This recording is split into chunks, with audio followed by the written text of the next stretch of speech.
الحمد للہ رب العالمین والصلاة والسلام علی سید الانبیاء والمرسلین وعلی آلہ واصحابہ وازواجہ وذریاتہ واہل بیتہ اجمعین اما بعد قال اللہ تبارک وتعالی اعوذ باللہ من الشیطان الرجیم بسم اللہ الرحمن الرحیم ان اللہ وملائکتہ یصلون علی النبی یا ایہا الذین آمنوا صلوا علیہ وسلموا تسلیما صدق اللہ العظیم اللہم صلی علی محمد وعلی آل محمد کما صلیت علی ابراہیم وعلی آل ابراہیم انک حمید مجید اللہم بارک علی محمد وعلی آل محمد کما بارکت علی ابراہیم وعلی آل ابراہیم انک حمید مجید۔ محترم بزرگوں اور دوستو، اللہ رب العزت والجلال کا احسان ہے، شکر ہے کہ اس نے ہمیں اور آپ کو جمعے کی مناسبت سے اپنے پاک گھر میں آنے کی توفیق عطا فرمائی۔ دعا کریں کہ اللہ تبارک و تعالی ہمیں ان باتوں پر عمل کرنے کی توفیق عطا فرمائے جو باتیں کہی جائیں۔ اس وقت میں آپ حضرات کے سامنے دین کی بہت ہی اہم اور بہت ہی جامع دو عبادتیں بیان کرنا چاہتا ہوں۔ اللہ تبارک و تعالی ان دونوں عبادتوں پر ہمیں عمل کرنے کی توفیق عطا فرمائے۔ ان میں سے ایک عبادت تو درود شریف پڑھنے کی ہے،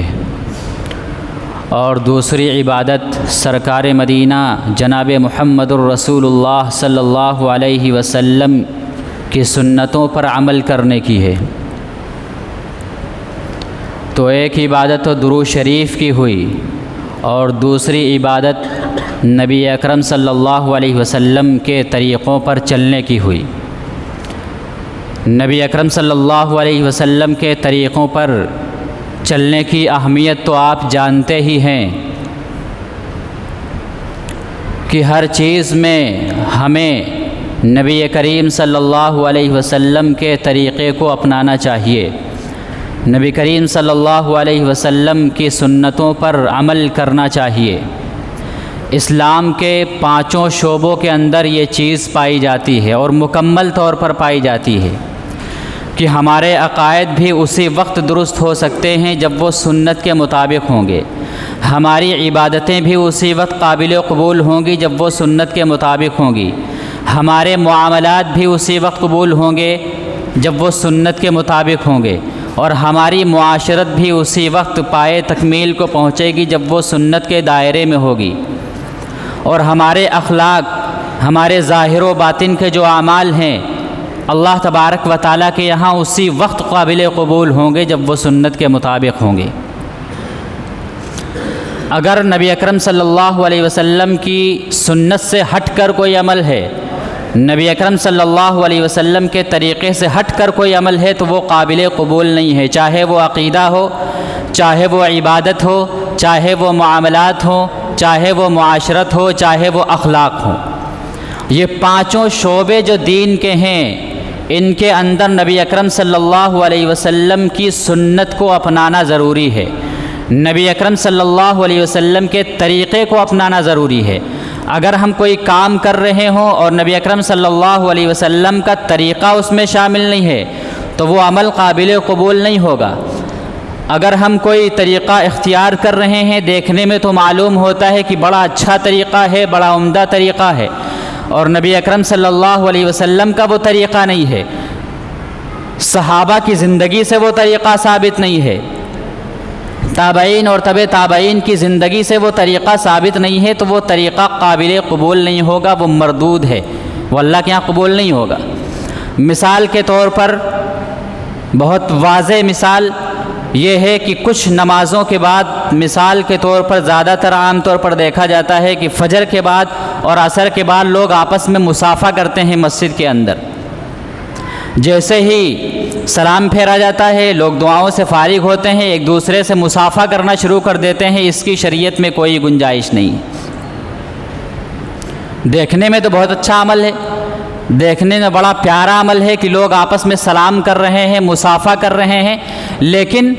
یہ قابل قبول کیوں نہیں ہے؟ کیوں؟ اس لیے کہ اس کا ثبوت قرآن و حدیث سے نہیں ہے، اس کا ثبوت نبی اکرم صلی اللہ علیہ وسلم کی زندگی سے نہیں ہے، اس کا ثبوت صحابہ کرام کی زندگی سے نہیں ہے۔ مصافحہ کرنا، سلام کرنا، یہ اسلام کے اندر بہت ہی اچھا عمل ہے، اور مصافحہ اور سلام کا مقصد یہ ہوتا ہے کہ جو آپس میں ملاقات کریں تو سلام کریں اور اس کی تکمیل مصافحے سے کریں،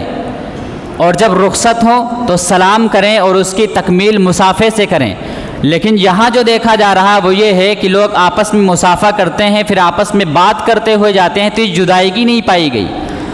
ہاں، اس کا بہترین طریقہ یہ ہے کہ آپ مسجد کے جب باہر ہو جائیں، جب اپنے اپنے راستے جدا ہو جائیں، آپ کا راستہ وہ ہو گیا، آپ کا راستہ وہ چلا گیا، آپ ادھر جا رہے ہیں، پھر وہاں پہ سلام کر لیں اور مصافحہ کر لیں، یہ بہترین طریقہ ہے۔ تو ملاقات کے وقت سلام کیا جاتا ہے، ملاقات کے وقت مصافحہ کیا جاتا ہے، اور جدائیگی کے وقت سلام کیا جاتا ہے، جدائیگی کے وقت مصافحہ کیا جاتا ہے۔ نہ یہ کہ آپ سلام کر لیں اور مصافحہ کر لیں پھر آپس میں باتیں کرتے ہوئے چلے جائیں، تو یہ طریقہ صحابہ سے، نبی اکرم صلی اللہ علیہ وسلم کی زندگی سے ثابت نہیں ہے۔ ہاں، دیکھنے میں بڑا اچھا معلوم ہوتا ہے۔ ہاں، وہ کبھی کبھار اتفاقاً ہو جائے کہ بڑے دن کے بعد ملاقات ہو رہی ہے یا کوئی نیا آدمی آ گیا ہے تو اس سے آپ سلام کر لیں اور مصافحہ کر لیں، حال چال پوچھ لیں، وہ ایک الگ بات ہے اتفاقاً کبھی کبھار۔ لیکن اس کا معمول بنا لینا، جیسا کہ معمول بن چکا ہے ہمارے یہاں بھی اور بہت ساری جگہوں پر بھی، تو یہ معمول بنانا ٹھیک نہیں ہے۔ اس کا طریقہ وہی ہے، جب آپ جدا ہوں تو سلام مصافحہ کر کے اپنے اپنے گھروں میں اپنے اپنے راستے پر چلے جائیں۔ تو میں عرض یہ کر رہا تھا کہ ہر چیز میں نبی اکرم صلی اللہ علیہ وسلم کا طریقہ ہونا چاہیے، ہر چیز میں صحابہ کی زندگی کا طریقہ ہونا چاہیے، تبھی وہ عمل قابل قبول ہوگا۔ اگر نبی اکرم صلی اللہ علیہ وسلم کی سنت سے ثابت نہیں ہے تو وہ قابل قبول نہیں ہے۔ نبی اکرم صلی اللہ علیہ وسلم نے ارشاد فرمایا کہ سب سے بہترین کلام اللہ تبارک و تعالیٰ کا کلام ہے، اور سب سے بہترین طریقہ میرا طریقہ یعنی نبی اکرم صلی اللہ علیہ وسلم کا طریقہ ہے، اور نجات پانے کے لیے، نجات حاصل کرنے کے لیے اس طریقے کے سوا کوئی طریقہ اور کوئی راستہ نہیں ہے۔ یعنی جس کو نجات حاصل کرنی ہو، جس کو کامیابی حاصل کرنی ہو، تو اس کو نبی اکرم صلی اللہ علیہ وسلم کے طریقے پر چلنا ہی پڑے گا، نبی اکرم صلی اللہ علیہ وسلم کے بتائے ہوئے طریقے پر چلنا ہی پڑے گا۔ اگر اللہ کا قرب حاصل کرنا ہے، اللہ کی رضا حاصل کرنی ہے، تو نبی اکرم صلی اللہ علیہ وسلم کا طریقہ اختیار کرنا ہی پڑے گا۔ بغیر آپ صلی اللہ علیہ وسلم کے طریقے کے اختیار کیے ہوئے نجات مل ہی نہیں سکتی ہے، آپ کامیاب ہو ہی نہیں سکتے ہیں۔ ہاں، بظاہر اگرچہ کامیابی نظر آ رہی ہو لیکن آپ کامیاب نہیں ہیں آخرت کے اعتبار سے۔ تو اللہ کا اگر قرب حاصل کرنا ہے، اللہ کی رضا حاصل کرنی ہے، تو اپنی زندگی کو نبی اکرم صلی اللہ علیہ وسلم کی زندگی کے مطابق ڈھالنا پڑے گا، نبی اکرم صلی اللہ علیہ وسلم کے طریقے کے مطابق اپنی زندگی کو گزارنا پڑے گا، تب جا کر کامیابی ملے گی، تب جا کر وہ عمل ہمارا سنت کے مطابق ہوگا، اور ہمارا وہ عمل نبی اکرم صلی اللہ علیہ وسلم کے مطابق ہوگا، شریعت کے مطابق اور موافق ہوگا۔ تو میں عرض کر رہا تھا کہ ایک عبادت تو درود شریف پڑھنے کی ہے، اور دوسری عبادت نبی اکرم صلی اللہ علیہ وسلم کی اتباع، نبی اکرم صلی اللہ علیہ وسلم کی پیروی، نبی اکرم صلی اللہ علیہ وسلم کے نقش قدم پر چلنا، ایک یہ عبادت ہے۔ اور یہ دونوں اتنی اہم عبادت ہیں کہ ان کو جتنا بھی بیان کیا جائے کم ہے، ان کو بیان ہی نہیں کیا جا سکتا۔ نبی اکرم صلی اللہ علیہ وسلم کی فضیلت، نبی اکرم صلی اللہ علیہ وسلم کے طریقوں کی اہمیت، نبی اکرم صلی اللہ علیہ وسلم پر درود پڑھنے کی اہمیت، ان کو جتنا بھی بیان کرتا رہے آدمی کم ہے، وقت کم پڑ جائے گا، لیکن آپ صلی اللہ علیہ وسلم کی سنتیں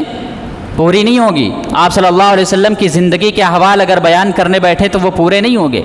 اتنا اہم موضوع اور اتنا اہم یہ عنوان ہے۔ تو درود شریف پڑھنے کی بڑی فضیلت آئی ہے احادیث میں۔ نبی اکرم صلی اللہ علیہ وسلم نے ارشاد فرمایا کہ جو شخص مجھ پر کثرت سے درود شریف پڑھے گا تو اللہ تبارک و تعالیٰ قیامت کے دن اس کو قیامت کی ہولناکیوں سے محفوظ فرما لیں گے، قیامت کی ہولناکیوں سے محفوظ ہو جائے گا وہ۔ اور قیامت کی ہولناکی کتنی خطرناک ہولناکی ہوگی، اس کی چھوٹی سی مثال،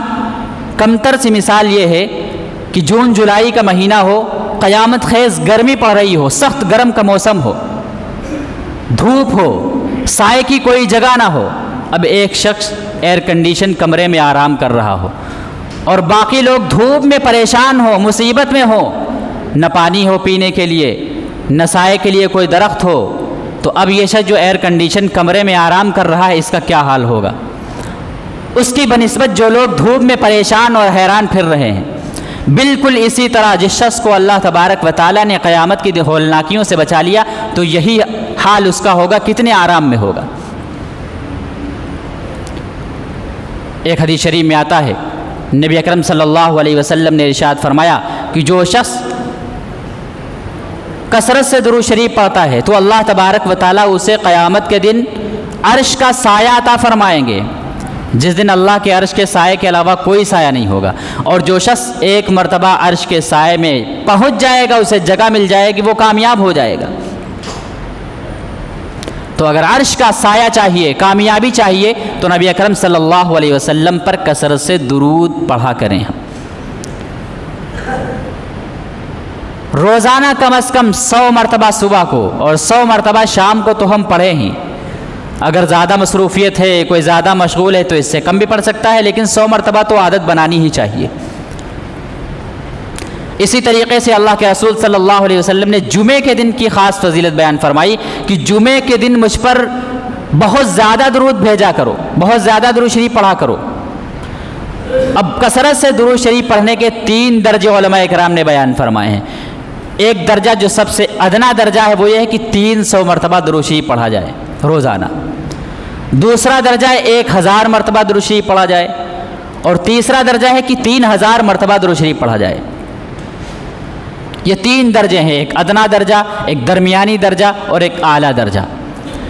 ان درجوں پر ہم عمل کریں۔ اسی طرح اللہ کے رسول صلی اللہ علیہ وسلم نے فرمایا کہ جو شخص مجھ پر 100 بار درود شریف پڑھتا ہے تو اللہ تبارک و تعالیٰ اس کی 100 پریشانیوں کو دور فرما دیتے ہیں، 30 دنیا کے اندر اور 70 آخرت کے اندر۔ کتنی بڑی فضیلت ہے، کتنی بڑی نعمت ہے اللہ تبارک و تعالیٰ کی۔ اسی طرح اللہ کے رسول صلی اللہ علیہ وسلم نے ارشاد فرمایا کہ جو شخص مجھ پر 1000 مرتبہ درود شریف پڑھے گا، 1000 مرتبہ درود شریف پڑھے گا، تو اللہ تبارک و تعالیٰ اسی دنیا کے اندر اس کو جنت میں اس کا ٹھکانہ دکھا دیں گے۔ اسی دنیا کے اندر اس کو ٹھکانہ پتہ ہو جائے گا جنت کا کہ میرا کیا ٹھکانہ ہے، کہاں ٹھکانہ ہے۔ اس کے دل سے اللہ تبارک و تعالیٰ غم کو دور فرما دیں گے، اس کو مطمئن فرما دیں گے کہ تمہارا ٹھکانہ کہاں پہ ہے۔ تو درود شریف پڑھنے کی کتنی بڑی فضیلت ہے۔ اسی طرح اللہ کے رسول صلی اللہ علیہ وسلم نے ارشاد فرمایا کہ درود شریف جب بندہ پڑھتا ہے تو اللہ تبارک و تعالیٰ نے فرشتوں کو مقرر فرما دیا ہے کہ ان کا درود شریف مجھ تک بھیجا جائے۔ چنانچہ جب کوئی امتی درود شریف پڑھتا ہے تو فرشتہ اس درود کو لے کر نبی اکرم صلی اللہ علیہ وسلم کی بارگاہ میں حاضر ہوتا ہے اور آپ کی بارگاہ میں پیش کرتا ہے۔ یہ کتنی بڑی فضیلت ایک امتی کے لیے ہے، اور وہ اس طریقے سے پیش کرتا ہے کہ پڑھنے والے کا نام بھی لیتا ہے اور اس کے والد کا نام بھی لیتا ہے کہ فلاں ابن فلاں نے آپ پر درود شریف بھیجا ہے، درود شریف پڑھا ہے۔ یہ کتنی بڑی فضیلت کی بات ہے۔ تو یہ تو درود شریف کی فضیلت ہے۔ جتنا ہم درود شریف پڑھیں گے اتنا ہی ہمارے زندگیوں میں برکت آئے گی، ہم کو فائدہ حاصل ہوگا دنیا میں بھی اور آخرت میں بھی۔ اور دوسری عبادت نبی اکرم صلی اللہ علیہ وسلم کی سنتوں پر عمل۔ ہم بہت سارے کام کرتے ہیں، دنیاوی کام بہت سارے کرتے ہیں، اگر ہم انہی کاموں کو سنت کے مطابق کر لیں تو وہ ہمارا کام دین کا کام بن جائے گا اور اللہ کے قرب کا ذریعہ بن جائے گا۔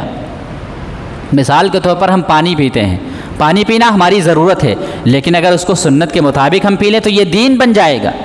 دین بن جائے گا، اللہ کے قرب کا ذریعہ بن جائے گا۔ اسی طریقے سے ہم کھانا کھاتے ہیں، کھانا کھانی ہماری ضرورت ہے، ہماری پیٹ بھرنا ہماری ضرورت ہے، لیکن اگر ہم سنت کے مطابق کھا لیں، دعا پڑھ لیں، سنت کے مطابق بیٹھ کر کھانا کھا لیں، تو یہ کھانا کھانا جو ہماری ضرورت تھی یہ دین بن گیا۔ اب اس سے اللہ تبارک و تعالیٰ خوش ہوگا، اللہ تبارک و تعالیٰ کا قرب حاصل ہوگا۔ اسی طریقے سے ہم روزانہ صبح اٹھتے ہیں، گھر کے باہر جاتے ہیں، گھر سے نکلنے کی دعا پڑھ لیں، شام کو گھر آتے ہیں، گھر میں داخل ہونے کی دعا پڑھ لیں، تو یہ کام ہمارا دین بن جائے گا۔ اسی طریقے سے ہم کپڑے پہنتے ہیں، کپڑے پہننا ہماری ضرورت ہے، کپڑے پہننے کی دعا پڑھ لیں اور سنت کے مطابق پہنے کہ پہلے داہنا ہاتھ داہنی آستین میں ڈالیں، اسی طرح پائجامہ وغیرہ بھی۔ تو جو دنیاوی کام ہیں روزانہ ہم جو کرتے ہیں، روزمرہ کے کام ہیں، کھانا کھانا، بیت الخلا جانا، گھر سے نکلنا، گھر میں داخل ہونا، کپڑے پہننا، پانی پینا، دودھ پینا،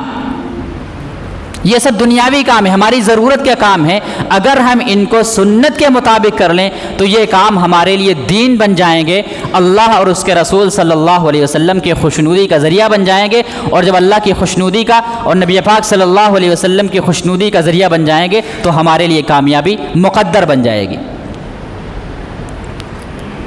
تو یہ دو اہم عبادتیں تھیں، ایک درود شریف کی عبادت اور دوسرے نبی اکرم صلی اللہ علیہ وسلم کی سنتوں کی عبادت۔ تو ہم اللہ تبارک و تعالیٰ سے دعا کریں کہ اللہ تبارک و تعالیٰ ہمیں ان دونوں عبادتوں پر عمل کرنے کی توفیق عطا فرمائے۔ وآخر دعوانا ان الحمد للہ رب العالمین۔ جن حضرات نے سنتیں نہ پڑھیں وہ سنتیں ادا کر